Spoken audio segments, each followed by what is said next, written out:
Welcome everyone back to another video on the channel. Twomey has released his top 30 Phantom draft, and in terms of St Kilda, I think I've seen a lot of reactions to this, and I had a reaction to this as well, which is why this video is going up so late. I had to calm down a little bit, but yeah, I just wanted to make a video to talk over the draft. I wasn't gonna make this video, I wasn't planning on it, but considering how controversial St Kilda's picks are, I thought I'd talk over it and try and make some sense of it. So let's just go straight over to the draft and scroll straight down to pick 8.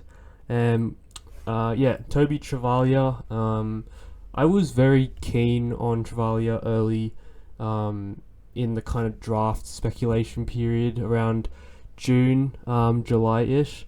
And it was because of his aggression and the way he played. It made me very confident that he'd be a long-term midfielder in the mold of Will Day.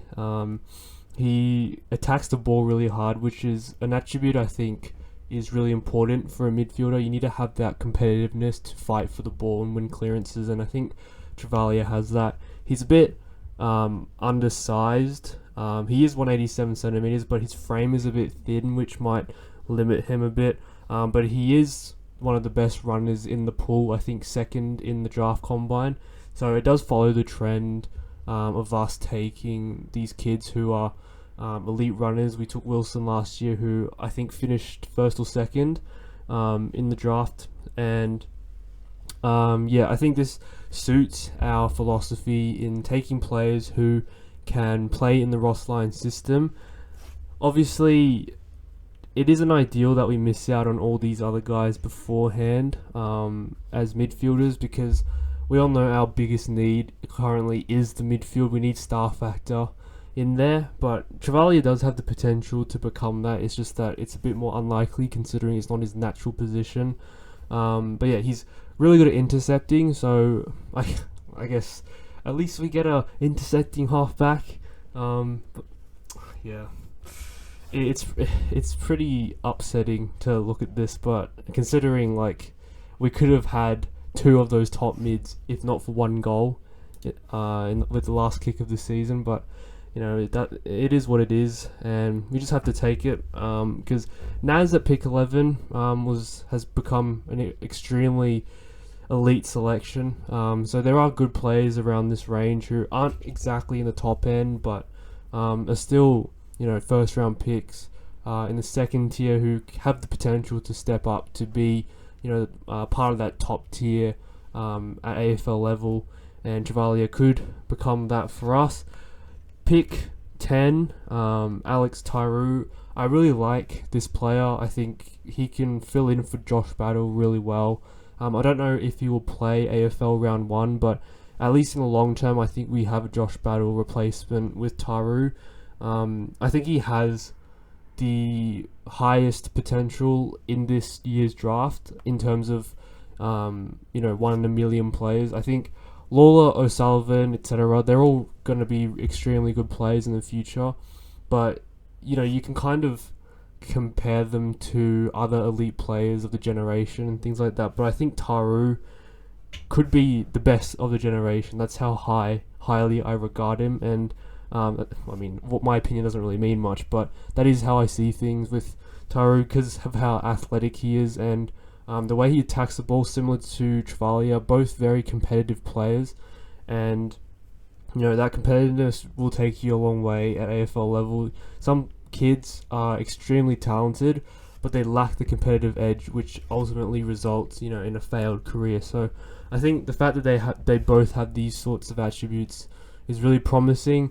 Tauru can play forward as well, so I guess with the departures of Hayes, Membry, and then, you know, question marks over Keeler, Heath, etc., Tauru could end up starting his career as a forward for us, as a third tall, you know, bringing the ball to ground alongside King and Sharman and Caminiti. I think it is a good place for him to start his AFL career and then eventually move back or something like that.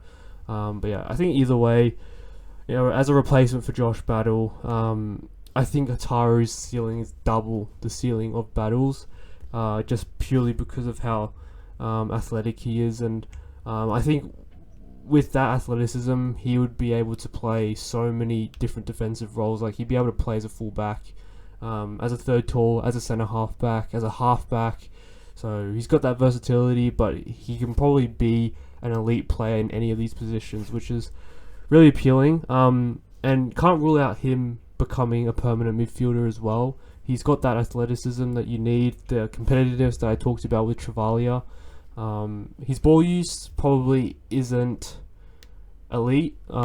It is okay. It's like you can work with it. But I think, he's still a very raw player, and there's a lot of development to go with him. So those are the two players we pick. A lot of you guys will probably be asking, like, how the hell are we not getting Smiley, Langford, Draper, any of these players? It all depends on North Melbourne. And if you guys watched my mock draft from a few days ago, I took O'Sullivan with North Melbourne's pick, and I justified the reasoning with the fact that Taron Thomas was departed the club earlier this year. So North Melbourne, at this point, without a player that they thought they would have had going into the future, and that is Taron Thomas. And Finn O'Sullivan is an extremely similar player to him as kind of an attacking midfielder. So a lot of people will say, North Melbourne have so many midfielders and they won't be able to fit O'Sullivan in.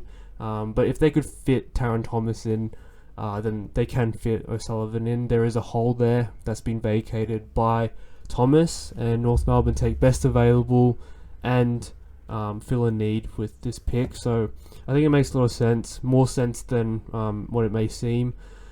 And then Jagger Smith to Carlton. I think Jagger will be gone either to Carlton, to Adelaide, or to Melbourne, so there's not really much there to argue with. Draper's the one who could slide to us still. It hasn't been ruled out, I don't think, by Twomey.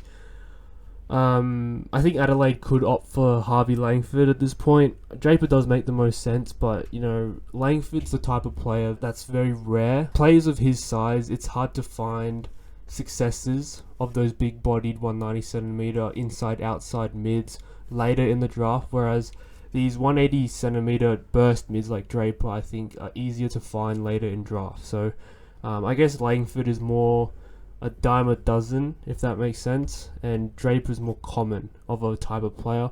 So that could make Adelaide favour Langford, but the fact that Draper is a local and is probably the better player than Langford at the moment, I think that might make Adelaide favour them. But this pick is 50-50 in my opinion. Like, they could go either way. Langford would free up Dawson to be more attacking. Sid Draper would, on his own, just add a completely different element to Dawson, Crouch, Laird, Saligo, Taylor through that Crows midfield. Ashcroft is irrelevant. Melbourne take Langford, so I think Melbourne will take whoever is remaining between O'Sullivan, Jagger, and Langford. In this case, it is Langford. It could be Jagger if Carlton end up with Draper, or O'Sullivan if North Melbourne take TAURU. But Langford goes to Melbourne. Makes sense because Oliver and Petrarca are not guarantees going forward. They have Bailey Laurie, they have Windsor, they have Tholstrup, and they have a few others, I think, Trent Rivers, Judd McVie, all touted for more midfield time, and Langford is a point of difference to them as that taller midfielder who can work two ways and I guess free up those other guys to be more attacking on the outside, and then Langford's that in and under midfielder who extracts the ball to those other guys who deliver by foot, and then Langford himself is a very elite kick, so it is a very good pick for Melbourne at this point if the other guys aren't available. Richmond with Smiley. I think the only way they don't pick Smiley is if Jagger is available at this point, but that seems unlikely given there's 3 clubs above this point who are heavily interested in him. There have been recent murmurs of Beau Allen, but I think he's more likely for pick 10 and 11 for Richmond.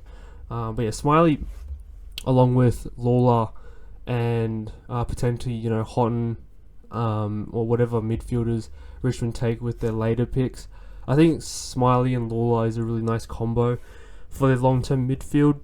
Smiley as that big towering midfielder, and then Lawler as that attacking player who Smiley can free up, similar to what Langford can do for Rivers, etc. at Melbourne. So yeah, I think the people who are kind of hoping for Smiley to fall to St Kilda, I'm not sure if that's very realistic. So I've definitely given up on that dream. I don't think he'll make it, but I mean, you never know. I just think it's very unlikely. So this does leave us with Travalia and TAURU. I think the next most likely scenario, if Cal is wrong, but Cal is usually never wrong, but if he is, considering how even this draft is, I think he could easily go, like, the determining factor here is North Melbourne, but then Adelaide are also a determinant for which one of the sliders we get. So obviously, if North Melbourne take TAURU, we will get one of them, but Adelaide, I think, are the ones that will determine which one we get, whether it's Draper, Langford. I don't think there are any other ones who we might get. I think Draper and Langford are the only two options for us now. And then who do we take with either of them? Like, we take Travalia and TAURU here. Travalia as the long-term mid, TAURU as the key defender. But if we were to take Draper or Langford, would that affect taking Travalia, or would we opt for someone who's a bit more different, someone like a Lindsay who's a bit classier on the outside, or even an Armstrong as a key forward? So, you know, I think our pick 7 will have a direct causation with our pick 8, and we'll try to take two players that complement each other. That's it for the video. Hope you guys enjoyed this quick video. I probably won't edit it very much. It's just a brief chat about, you know, the draft and what we can expect. Twomey is usually very accurate with these Phantoms, so I won't be surprised if we do end up with these two guys. You know, it is not ideal, but as I said before, like, Naz was a pick 11, behind that top tier. Wilson, pick 18, you know, behind that top tier as well. So there are these types of gems in tier 2 of the draft, and we're just going to have to hope that Dalrymple, Sauce, and Gubby know what they're doing, which I'm sure they do. But hopefully they make the right decision. So hopefully you guys enjoy the video. Make sure to leave a like, comment your thoughts on this draft haul. Don't be too harsh. I think we can try to be more optimistic, and try to focus on the positives. Make sure to subscribe to the channel, and I'll see you guys in the next video.